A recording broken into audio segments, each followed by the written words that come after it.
Hello mga kabs, uwian na naman tayo ngayon, araw ng Sabado, 12 oras na naman.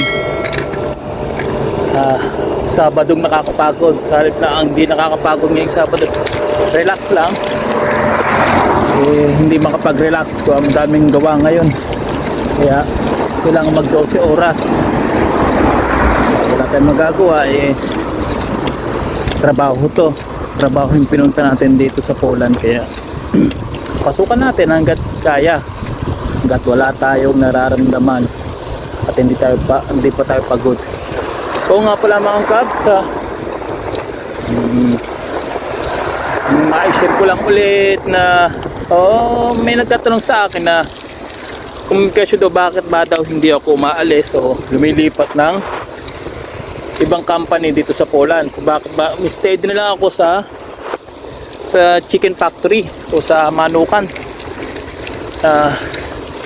At ang tanong sa akin ay bakit nga daw mahal na mahal ko yung kumpanyang iyon o yung pinagtatrabuhan ko at di na ako maalis, although marami na rin daw na umaalis sa mga kalahi natin, mga Pilipino o ibang lahi din na umaalis doon. Hindi natin sila masisi kasi minamadali nila yung kanilang swerte, minamadali nila yung kanilang kapalaran o pera, minamadali nila. Kaya ako gusto ko yung hinahinay lang, basta sumasahod tayo ng tama at nakakabuhay tayo ng pamilya at may naiipon tayo. Yun ang mahalaga mga kabs. Tsaka sa magandang bang trabaho sa manukan, aalis pa ba kayo? Di ba hindi na? Maganda, hindi naman sasabing may posisyon ako kasi operator lang rin naman ako sa minsan nagagayat pagka yung kasi palitan kami dito, shifting mga kabs. Pasok kayo alas 5 ng umaga, ibig sabihin pagka alas 5 ako ng umaga, ibig sabihin operator ako. Pero pagka dating ng alauna ng tanghali, nagpapalitan na kami ng second shift. Magagayat na ako, tapos nung kapalitan ko naman na nagagayat din na siya na magiging operator. Tapos pagka yung nag second shift naman ako, alas 9 pasok, magagayat, tapos magpapalit naman ng alauna ng tanghali para maging operator ulit. Hanggang uwi na yun, hanggang alas 9 ng gabi. Kaya masaya na ako sa ganung trabaho, tsaka tatanggi pa naman ako sa trabaho natin to kasi hindi naman siya mahirap. Ang problema nga lang, laging lakad lang ako ng lakad, tsaka matawag dito nakatayo, 2 oras tayo nakatayo. Tsaka wala namang problema doon. Sa ibang kumpanya hindi ka makakita ng katulad nito na pwede ka magpaalam ng undertime. Sabihin natin ayaw mag 8 oras o gusto mo mag 8 oras, pwede ka umuwi ng 5 hours lang or 4 hours lang. Kahit kung may nararamdaman kang sakit sa katawan, ano ba, masakit ang hita mo, gawa nga lakad ng lakad, tayo ng tayo, o kaya masakit ang ulo mo, pwede ka magpaalam na uuwi ka kasi ayaw mo lang, gusto mo muna magpahinga, ganun. Saka ang per oras ko dito is 24, tumataas siya 24 hindi ko masabi kung anong point, pero nasa 24.10 na, kasi nakaraan 23 lang tayo isang taon. Ngayon nga tumaas nga tayo ngayong taon na to, ngayong 2026 nagtaas, kaya 24 na ang ating rate ngayon, ang aking rate ngayon per oras.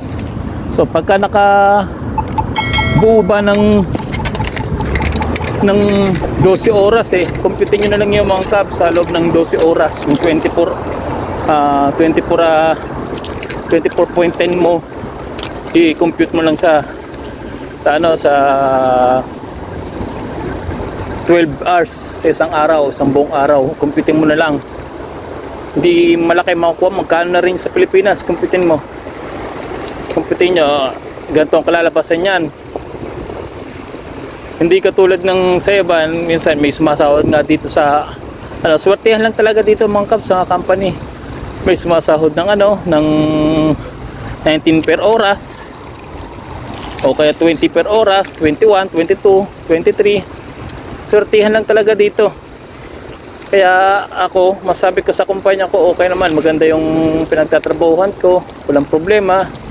At nag-e-enjoy ako, hindi yung tipong sinasabing iba, tatrabaho lang kasi para napasok lang sa trabaho, para nga lang daw magkapera. Ako nag-e-enjoy din kasi bukod sa trabaho nga naman, kumikita ng pera, makakita pa tayo ng maraming kaibigan na ibang lahi, hindi lang kapwa natin, di ba?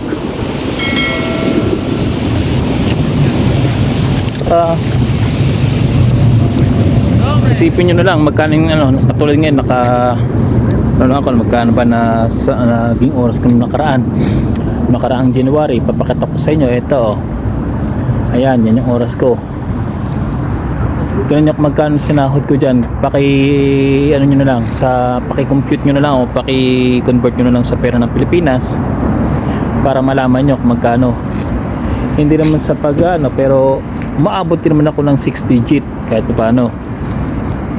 Pinapasukan ko, may uwi pa ako niyang maaga, hindi pa yun totally lahat 12 oras, puro may 5 akong 8 oras dyan or 6 na 8 oras, pero nakaabot pa rin ako sa ganyang oras.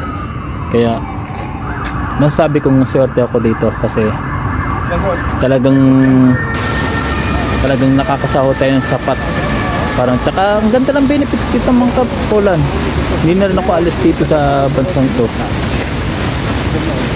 Pero yun ba naman, sa benefits pa lang panalo na kayo. Hindi katulad sa iba na wala kayong makuha ang benefits. May makukuha kayong tax fund. Katulad niya, hindi ko na lang sa inyo yung tax fund kasi medyo late na. Hindi ko na may babahagi sa inyo, may kukwento kung paano, ma-share kung paano yung gagawin para makuha ng mga kabayan natin yung tax fund nila katulad yung mga katrabaho dito. Pero may siguro sa susunod na taon may share natin kung paano i-process o mag-process ng sarili nyo para makuha nyo yung tax refund nyo nang kayo lang gumagawa. Mas maganda yung sarili nyo lang gumagawa kaysa humingi kayo ng tulong sa iba, kasi para natututo kayo at nalaman nyo kung paano talaga yung paggagawa. Ganun. Nasabi ko lang ulit sa tsaka yung benefit sa mga bata pagka may pera ng mga bata, hindi namin ginagastos kasi yung mga bata nga dito, kapag nga nasabi ko sa mga last sa video ko, may allowance sila every month, 800 a month.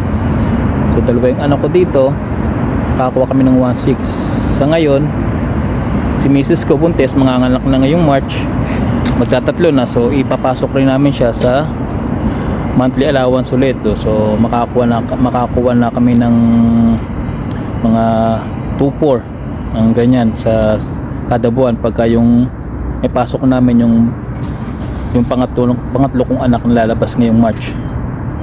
Kaya maswerte pa rin. Yung mga pera ng bata hindi namin ginagastos, pera nila yon, ininvest namin siya sa Pilipinas sa negosyo, hindi sa aming negosyo, sa ibang negosyo ininvest namin. So kumikita yung mga pera ng bata, malaking kinikita naman hanggang sa naibibili namin ng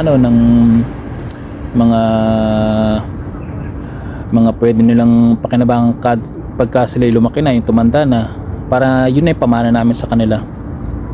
Yun lang masabi ko dito mga kabs, sa nagtatanong sa akin bakit ako maalis dito. Yun lang, kasi maganda naman yung trabaho ko at maganda yung benefits dito sa Poland. Yun lang mga kabs, sa mga nag-a-apply pa rin papunta rito sa Poland na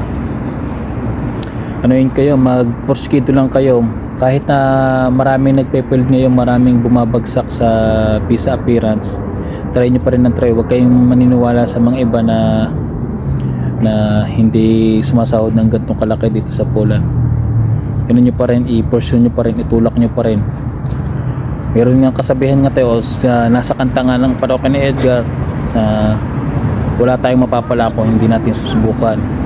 Yung kanta ng Akala, doon ko naintindihan yun sa kanta ng parokya ni Edgar na Akala, na wala akong mapapala kung hindi ko susubukan. Baka ka maiwanan kung hindi susubukan. Kaya yun, sinubukan namin. Ito. Kaya wala namang mawawala sa'yo kung hindi mo susubukan, di ba? Sa mga nag-a-apply dyan, sige lang mga kabs, basta't maghanap kayo ng maliit lang yung lagay o kaya nyo. May agency na hindi humingi ng lagay, kahit hindi yung mga nanluloko, walang scam. So mga kabs, ganun na lang. At sa uli-uli, ingat-ingat tayo sa mga nang-i-scam, ha. Ganun lang. So mamimili muna ako mga kabs dito sa Carrefour. Sa susunod na lang. Salamat pa rin sa inyong patuloy na pagsuporta mga kabs, kahit matagal tayong hindi nagbibideo. Maraming salamat mga kabs. Ingat kayo and God bless.